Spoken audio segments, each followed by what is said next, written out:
Il était une fois, dans la grande et animée ville de Lagos, une femme qui s'appelait Claire. Claire était une femme douce et aimante, mariée à un homme appelé Daniel. Leur mariage durait depuis plus de 5 ans, et pendant tout ce temps, ils avaient bâti une vie confortable ensemble. Daniel avait un emploi prestigieux en tant que chef dans une grande entreprise de pétrole, ce qui lui permettait de subvenir largement aux besoins de leur foyer. Grâce à son travail acharné et à sa persévérance, Daniel avait accumulé une grande richesse, leur permettant de vivre dans une belle et spacieuse maison, avec tout le luxe dont ils pouvaient rêver. Malgré leur amour profond et les nombreuses bénédictions matérielles qui les entouraient, un vide immense persistait dans leur vie. Il manquait quelque chose d'essentiel, quelque chose qui ne pouvait être comblé ni par l'argent ni par le confort matériel. Ce qui manquait, c'était la présence d'un enfant dans leur foyer. L'absence d'un enfant les emplissait de tristesse et de mélancolie, et chaque jour sans entendre le rire d'un enfant résonner dans leur maison semblait ternir un peu plus leur bonheur. Ils rêvaient de moments où leur maison serait pleine de vie, où des enfants couraient à travers les pièces, leur rire réchauffant l'atmosphère et apportant de la joie à chaque coin de leur demeure. Ils aspiraient à des moments où ils pourraient jouer avec leurs enfants dans le jardin, les regarder grandir et s'épanouir. Claire et Daniel partageaient ce rêve avec une telle intensité qu'ils décidèrent de chercher de l'aide, espérant que leurs désirs seraient enfin exaucés. Ils se tournèrent vers la foi et commencèrent à visiter différentes églises dans l'espoir de trouver une réponse à leurs prières. Ils rencontrèrent des pasteurs bienveillants qui prièrent avec eux, les réconfortant par leurs paroles de sagesse. Claire et Daniel prièrent avec ferveur, implorant une bénédiction qui changerait leur vie à jamais. Cependant, malgré tous leurs efforts et toutes leurs prières, la tristesse persistait. Chaque jour qui passait sans qu'un enfant vienne combler leur vide devenait une épreuve de plus en plus difficile à supporter. Claire, bien qu'entourée de luxe, ne travaillait pas. Elle dépendait entièrement de Daniel pour tout ce dont elle avait besoin, ce qui la faisait parfois se sentir isolée. Pourtant, ce qui la faisait souffrir le plus profondément, c'était l'absence d'un enfant à aimer et à chérir. L'idée de ne jamais pouvoir tenir son propre enfant dans ses bras lui brisait le cœur et la plongeait dans une douleur silencieuse. Claire et Daniel firent tout ce qui était en leur pouvoir pour réaliser leurs rêves, mais chaque échec ne faisait qu'accentuer leur désespoir. Ils consultèrent de nombreux spécialistes et parcoururent divers chemins, espérant que l'un d'eux les mènerait vers la solution tant attendue. Ils prirent des médicaments recommandés par les médecins et suivirent des traitements coûteux, mais rien ne semblait fonctionner. Claire se sentait de plus en plus seule, comme si elle était la seule femme au monde sans enfant, un sentiment qui la rongeait de l'intérieur. Partout où elle posait les yeux, elle voyait des familles comblées, des parents entourés de leurs enfants, et cela ne faisait qu'intensifier son chagrin. Daniel, de son côté, essayait de rester fort pour Claire. Il l'aimait profondément et aurait tout donné pour soulager sa peine. Il partageait sa tristesse et ressentait un sentiment d'impuissance face à leur situation. Malgré tout, ils ne perdirent jamais espoir. Ils gardaient en eux l'idée qu'un jour, d'une manière ou d'une autre, leur rêve se réaliserait. Cette pensée les réconfortait et les aidait à surmonter les moments les plus difficiles. Un jour, alors que Claire se sentait submergée par la tristesse, elle se retrouva seule dans leur chambre. Elle ne pouvait plus supporter cette douleur silencieuse qui pesait sur son cœur. Alors, dans un élan de désespoir mais aussi d'espoir, elle alla parler à Daniel de l'idée d'adopter un enfant. Au début, Daniel n'était pas sûr de cette décision. Il avait des doutes et des inquiétudes, mais en voyant la détresse de Claire, il comprit à quel point cela comptait pour elle. L'amour qu'il éprouvait pour elle était si fort qu'il ne pouvait lui refuser cette chance de bonheur.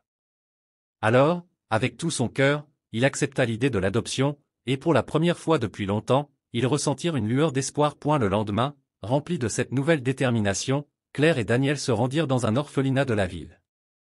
Là-bas, parmi les nombreux enfants, ils rencontrèrent un petit garçon adorable. Ses yeux brillaient d'une lumière spéciale, et son sourire était si charmant qu'il fit fondre leur cœur instantanément. À cet instant précis, toute la tristesse et la douleur qui les avaient accompagnés pendant tant d'années semblèrent s'évaporer. Leur cœur se remplit d'une immense joie, car ils savaient qu'ils avaient enfin trouvé ce qu'ils cherchaient, un enfant à aimer, à protéger, et à élever comme le leur. Claire et Daniel tombèrent immédiatement amoureux de lui et décidèrent de l'adopter. Pleins d'excitation et d'espoir, Claire et Daniel commencèrent le processus pour adopter le petit garçon, qui s'appelait Nelson. Le processus d'adoption était long et compliqué, nécessitant beaucoup de patience et de persévérance.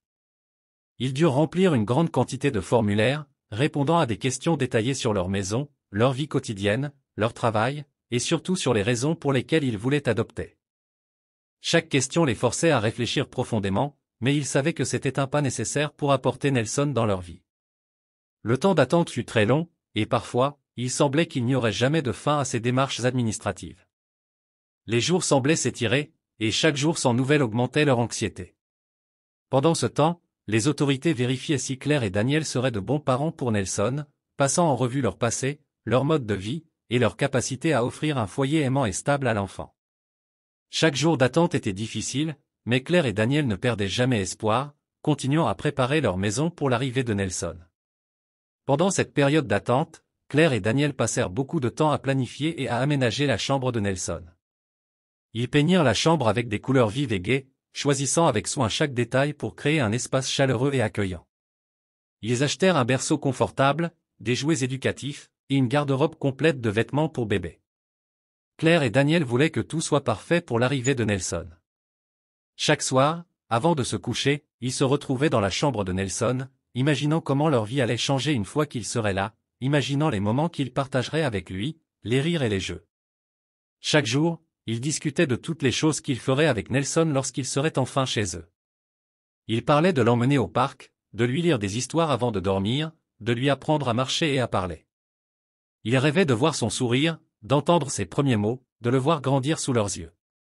Ils parlaient de toutes les expériences qu'ils voulaient partager avec lui, chaque conversation renforçant leur lien et leur détermination à devenir les meilleurs parents possibles. Enfin, après ce qui leur sembla une éternité, ils reçurent l'appel tant attendu.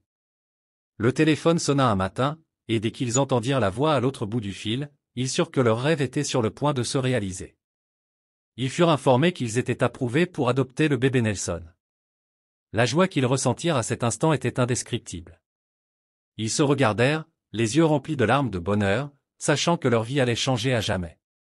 Claire et Daniel n'arrivaient pas à contenir leur excitation. Ils se dépêchèrent de se rendre à l'orphelinat pour ramener leur fils à la maison. Quand ils arrivèrent à l'orphelinat et virent à nouveau Nelson, il était habillé d'une petite tenue bleue, et il semblait encore plus adorable qu'avant. Ses grands yeux les fixaient avec curiosité, et son sourire innocent les fit fondre instantanément. Ils le prirent doucement dans leurs bras, sentant l'amour les envahir alors qu'ils quittaient l'orphelinat avec Nelson.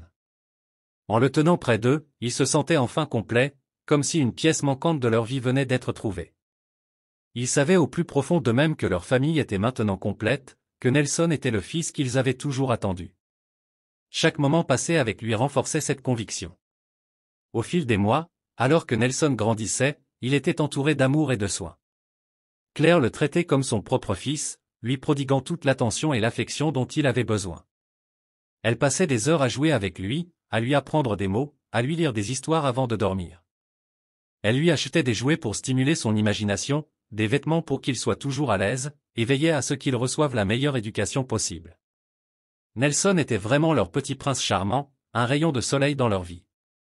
3 ans après avoir adopté Nelson, la vie de Claire et Daniel changea encore. Claire commença à se sentir malade, une sensation nouvelle qu'elle ne comprenait pas au début. Elle vomissait fréquemment et se sentait souvent faible, ce qui inquiéta Daniel.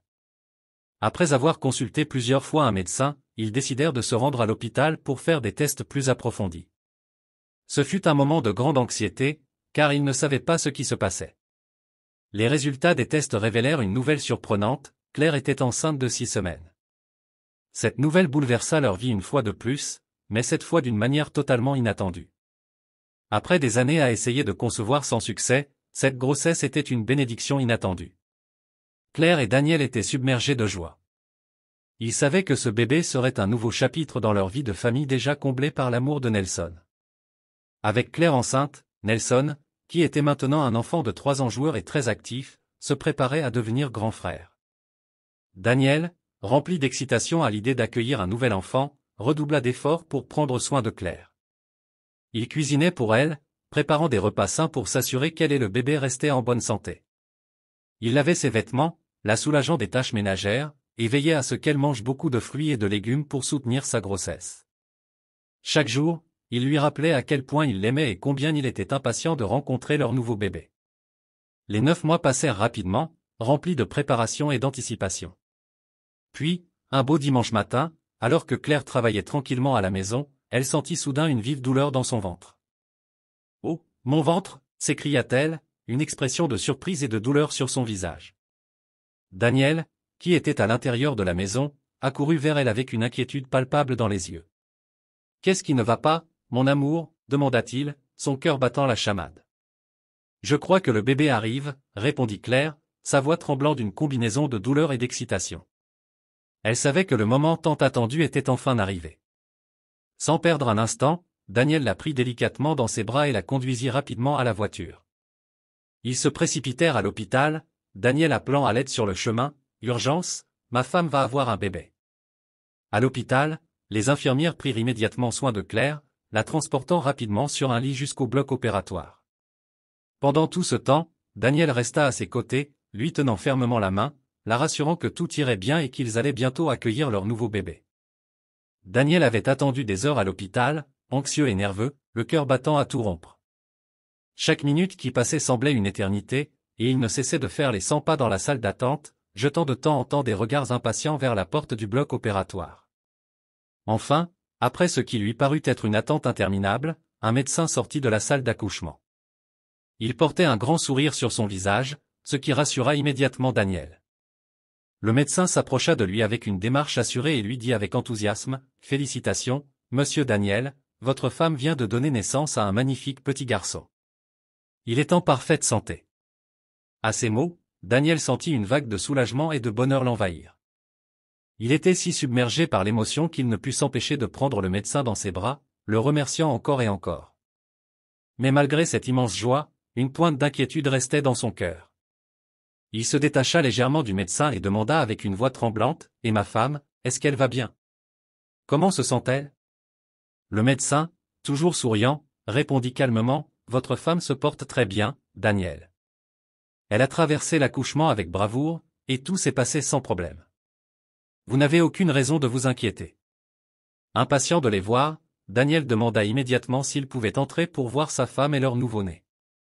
Le médecin, avec une grande bienveillance, lui sourit et répondit, « Oui, bien sûr, vous pouvez les voir maintenant. Ils vous attendent. » Le lendemain matin, après une nuit passée à l'hôpital pour s'assurer que tout allait bien, Claire, sa femme, fut autorisée à rentrer chez elle avec leur nouveau bébé, Paul. Quand ils arrivèrent à la maison, une atmosphère de joie et d'excitation emplissait l'air. Ils présentèrent le petit Paul à Nelson, leur autre fils, qui n'avait pas caché son impatience de rencontrer son petit frère. Dès qu'il le vit, Nelson, les yeux brillants de bonheur, courut vers Paul et l'embrassa tendrement. Il était tellement heureux d'avoir un petit frère avec qui il pourrait bientôt jouer. Daniel, désireux de s'assurer que tout soit parfait pour leur nouveau bébé, se rendit immédiatement au magasin pour acheter tout ce dont il pourrait avoir besoin pour Paul. Il parcourut chaque rayon, choisissant avec soin les meilleurs articles, des vêtements aux jouets en passant par des accessoires pour bébé. De retour à la maison, la famille s'assit ensemble dans le salon, et pendant des heures, ils parlèrent de la nouvelle dynamique que Paul allait apporter à leur vie. Nelson, qui n'avait jamais eu de frère ou de sœur, ne pouvait cacher son excitation. Il parlait de toutes les choses qu'il voulait faire avec Paul, des jeux auxquels il jouerait, et des histoires qu'il lui raconterait. Cependant, avec le temps, des petits changements commencèrent à apparaître dans la famille, presque imperceptibles au début, mais qui, au fil des mois, devinrent de plus en plus évidents. Daniel et Claire étaient une famille aisée, et leurs enfants, Nelson et Paul, avaient chacun leur chambre, magnifiquement décorée et remplie de jouets. Pourtant, malgré tout le luxe et le confort, Nelson et Paul ne passaient pas beaucoup de temps ensemble. À mesure qu'ils grandissaient, ils fréquentaient même des écoles différentes, et leurs emplois du temps ne coïncidaient presque jamais. Ils rentraient à la maison par des bus scolaires différents, ce qui, sans qu'ils ne le réalisent, créait une distance entre eux. Cette séparation physique, combinée à la différence de traitement inconsciente de leur mère, rendait difficile pour eux de tisser des liens comme des frères typiques. Claire, bien qu'elle aimait profondément ses deux fils, commença sans s'en rendre compte à traiter Paul différemment. Elle ressentait un lien spécial avec lui, un lien qu'elle n'arrivait pas à expliquer, peut-être parce qu'il était son enfant biologique, tandis que Nelson avait été adopté. Cette préférence, bien que non intentionnelle, se manifestait dans les petits gestes du quotidien. Par exemple, elle se souvenait toujours de préparer le déjeuner de Paul pour l'école, mais il lui arrivait parfois d'oublier celui de Nelson. Lorsqu'il s'agissait de choisir des vêtements ou des jouets, Paul semblait toujours avoir un peu plus d'attention. Avec le temps, ces différences de traitement, aussi subtiles soient-elles, commencèrent à affecter Nelson. Il se sentait parfois exclu, comme s'il n'était pas autant aimé que son petit frère. Daniel, absorbé par son travail et les responsabilités qui en découlaient, ne remarqua pas immédiatement ces changements dans la dynamique familiale. Il aimait profondément ses deux fils, mais il ne réalisait pas à quel point Nelson souffrait du manque d'attention. Pour Nelson, bien qu'ils vivent sous le même toit que Paul, il se sentait parfois plus comme une simple connaissance qu'un véritable frère. Il voulait jouer avec Paul, passer du temps avec lui, mais il sentait qu'une barrière invisible les séparait. Un soir, alors que Daniel rentrait du travail, il était plongé dans ses pensées. Sa journée avait été longue et fatigante, et il pensait à sa famille, à Claire et à leurs enfants. Soudain, son téléphone se mit à sonner, le tirant de ses réflexions. Il jeta un coup d'œil à l'écran et vit que c'était Claire qui appelait. Par souci de sécurité, et souhaitant éviter tout accident, il décida de ne pas répondre tout de suite et prévoyait de lui envoyer un message plus tard pour lui dire qu'il était sur le chemin du retour.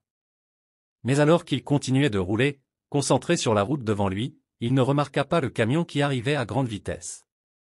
La musique forte qui résonnait dans la voiture empêchait Daniel d'entendre le bruit du moteur du camion qui se rapprochait dangereusement de lui. Avant qu'il ne puisse réagir, il y eut un terrible accident. Un camion avait percuté la voiture de Daniel. L'impact fut si violent que la voiture de Daniel fut gravement endommagée. Les tôles étaient déformées et les vitres brisées. Des témoins, horrifiés par l'accident, coururent immédiatement à l'aide. Ils appelèrent une ambulance d'urgence, qui arriva rapidement pour emmener Daniel à l'hôpital. Les ambulanciers travaillèrent avec rapidité et efficacité pour stabiliser Daniel et le transporter en toute sécurité. Claire, lorsqu'elle apprit l'accident, se précipita à l'hôpital, le cœur battant la chamade. Elle était très inquiète pour la vie de son mari. À son arrivée, les médecins tentèrent de la calmer et lui expliquèrent qu'ils faisaient tout ce qu'ils pouvaient pour sauver Daniel. Malheureusement, malgré tous leurs efforts et leurs compétences, Daniel succomba finalement à ses blessures. Claire se tenait immobile dans le couloir de l'hôpital, les larmes coulant silencieusement sur ses joues. La perte de son mari bien-aimé était un coup dévastateur et incompréhensible pour elle. Elle devait maintenant affronter seule la lourde tâche de s'occuper de ses deux enfants, Nelson et Paul, sans le soutien de Daniel. Les jours suivants furent un tourbillon de chagrin, de tristesse et de formalité. Nelson, profondément attristé par la perte de son père, ressentait une douleur encore plus grande. Il observait Claire, qui, bien que submergée par son propre chagrin, se tournait de plus en plus vers Paul pour trouver du réconfort, le laissant souvent se sentir négligé et oublié. Claire, sans s'en rendre compte, mettait Paul au centre de son attention.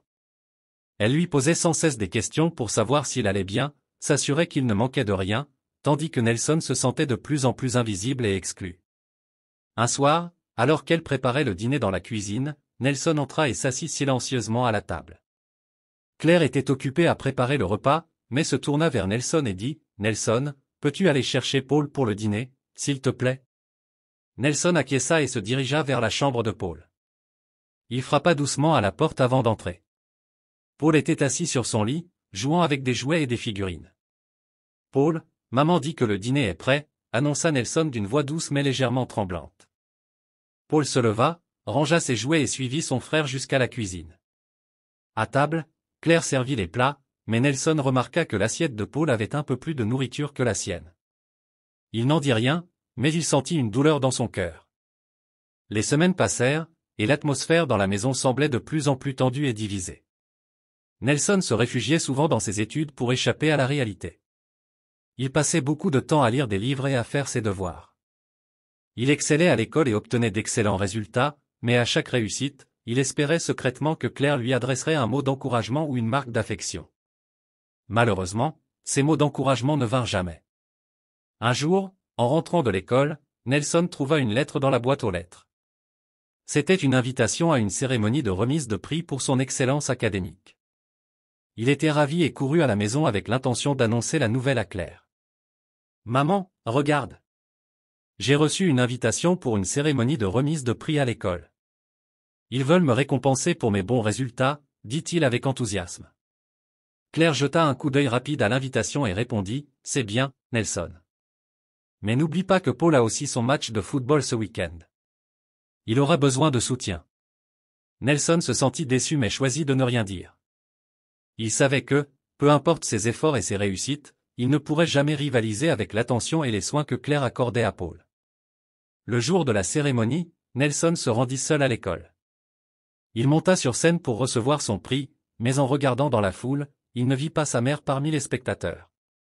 Une vague de tristesse l'envahit, mais il se força à sourire pour la photo, essayant de cacher sa douleur. En rentrant chez lui, il trouva Claire et Paul en train de célébrer la victoire de Paul au match de football.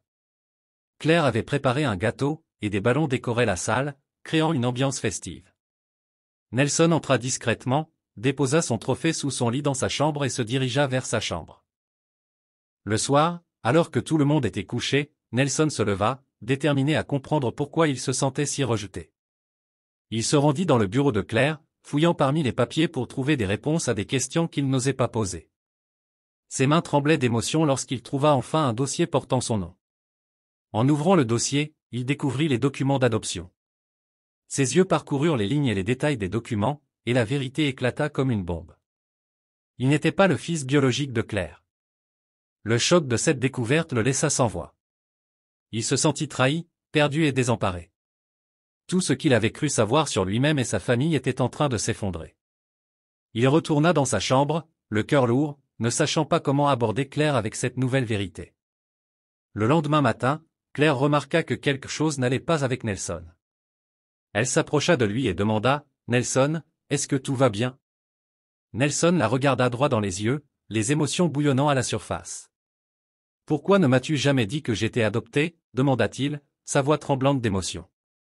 Claire pâlit et resta silencieuse un moment avant de répondre. « Nelson, je ne savais pas comment te le dire. Je t'aime comme mon propre fils. Rien n'a changé. Mais tout a changé pour moi, répliqua Nelson. Je mérite de savoir la vérité. Claire prit une profonde inspiration avant de parler. Tu as raison. Tu mérites de savoir la vérité. Ton père et moi avons décidé d'adopter parce que nous ne pouvions pas avoir d'enfant biologique. Puis, un miracle s'est produit et Paul est arrivé. Mais cela ne change rien à l'amour que j'ai pour toi. Nelson secoua la tête, les larmes coulant sur ses joues. Ça change tout, maman. J'ai toujours eu un pressentiment que quelque chose n'allait pas. Maintenant, je comprends pourquoi. Claire s'approcha de lui, mais Nelson recula, le cœur brisé. Je ne sais pas si je peux te pardonner pour ça, dit-il avant de quitter la pièce, laissant Claire seule, désemparée et pleine de regrets. Ce soir-là, Nelson fit ses valises. Il ne savait pas où il allait, mais il savait qu'il devait partir. En quittant la maison, il jeta un dernier regard à ce qui avait été son foyer, puis il s'en alla, déterminé à découvrir qui il était vraiment. Les premiers jours après son départ furent durs pour Nelson. Il errait d'un endroit à l'autre, cherchant un abri temporaire chez des amis et parfois même passant des nuits dans des parcs. Malgré les difficultés, il tenait bon, déterminé à se reconstruire et à découvrir la vérité sur ses origines. Un matin, alors qu'il feuilletait des journaux dans une bibliothèque, il tomba sur un article parlant d'une agence d'adoption locale. L'article mentionnait un ancien employé qui aidait les personnes adoptées à retrouver leurs parents biologiques. Espérant une chance de trouver des réponses, Nelson prit rendez-vous avec cet homme. 2 semaines plus tard, Nelson se retrouva dans le bureau de Monsieur Raymond, l'ancien employé de l'agence d'adoption. Monsieur Raymond était un homme d'une 60aine d'années, au visage marqué par l'expérience. Nelson, je suis désolé pour ta situation, dit Monsieur Raymond après avoir écouté son histoire. Je vais faire de mon mieux pour t'aider. Donne-moi quelques jours pour retrouver ton dossier. Nelson acquiesça, un mélange d'espoir et d'anxiété pesant sur lui. Les jours qui suivirent furent une épreuve de patience. Chaque fois que son téléphone sonnait, son cœur s'emballait, espérant une réponse de Monsieur Raymond. Enfin, un soir, il reçut l'appel tant attendu. Nelson, j'ai trouvé ton dossier. Tes parents biologiques sont toujours vivants. Ils vivent dans une petite ville à quelques heures d'ici. Nelson sentit un flot d'émotions l'envahir. Il remercia Monsieur Raymond et nota soigneusement l'adresse. Le lendemain matin, il prit le premier bus en direction de cette petite ville. L'arrivée dans cette ville inconnue le plongea dans un sentiment de nervosité. Il se tenait devant une petite maison en bois, son cœur battant à tout rompre. Rassemblant tout son courage, il frappa à la porte. Une femme d'âge moyen ouvrit la porte. Elle regarda Nelson avec surprise, puis ses yeux s'élargirent en le reconnaissant. Nelson, dit-elle d'une voix tremblante. Oui, c'est moi, répondit-il, ému. La femme le serra dans ses bras, les larmes coulant librement. Je suis ta mère biologique, Elisabeth. Je suis tellement désolé de t'avoir abandonné. C'était une décision déchirante, mais je pensais que c'était le mieux pour toi. Nelson ressentit un mélange de réconfort et de tristesse en écoutant ces paroles. Elisabeth l'invita à entrer et lui raconta toute l'histoire. Elle avait été très jeune et dans une situation désespérée lorsqu'elle l'avait mis au monde. Elle pensait qu'une autre famille pourrait lui offrir une vie meilleure. Les heures passèrent rapidement, et Nelson apprit à connaître sa mère biologique et ses deux demi-frères, qui étaient enchantés de le rencontrer. Malgré les années perdues, ils se retrouvèrent avec une compréhension et une affection mutuelle. Pendant ce temps, Daniel se morfondait dans la maison vide, regrettant profondément la manière dont il avait traité Nelson. Il réalisa combien il lui manquait et combien il l'aimait. Un soir, il prit une décision, il devait retrouver son fils et s'excuser. Il engagea un détective privé et, après quelques jours de recherche, il apprit que Nelson avait retrouvé sa famille biologique. Tremblant mais déterminé, il se rendit dans la petite ville. En arrivant devant la maison d'Elisabeth, il prit une profonde inspiration et frappa à la porte. Elle ouvrit, surprise de voir Daniel. « Bonjour, je suis Daniel. Je suis le père adoptif de Nelson, dit-il doucement. Elle hocha la tête et l'invita à entrer. Nelson, en entendant la voix de Daniel, se retourna, surpris et confus. Daniel s'approcha de lui, les larmes aux yeux. Nelson, je suis tellement désolé. Je t'ai traité injustement et je comprends si tu es en colère contre moi. Mais je veux que tu saches que je t'aime comme mon propre fils et que tu comptes énormément pour moi. Nelson regarda Daniel, touché par sa sincérité. Il comprit que malgré tout, il l'aimait profondément. Il se leva et le serra dans ses bras. Je te pardonne, papa, dit-il doucement. Daniel sourit à travers ses larmes. Merci, Nelson. Avec le temps, Nelson apprit à équilibrer sa relation avec ses deux familles. Il restait proche de Daniel et de Paul, tout en développant un lien fort avec Elisabeth et ses demi-frères. Sa quête de vérité l'avait mené à découvrir une famille plus grande et plus aimante que ce qu'il avait jamais imaginé. Et ainsi, avec beaucoup de courage et de compréhension, Nelson réussit à réconcilier son passé et à embrasser l'avenir avec espoir et sérénité.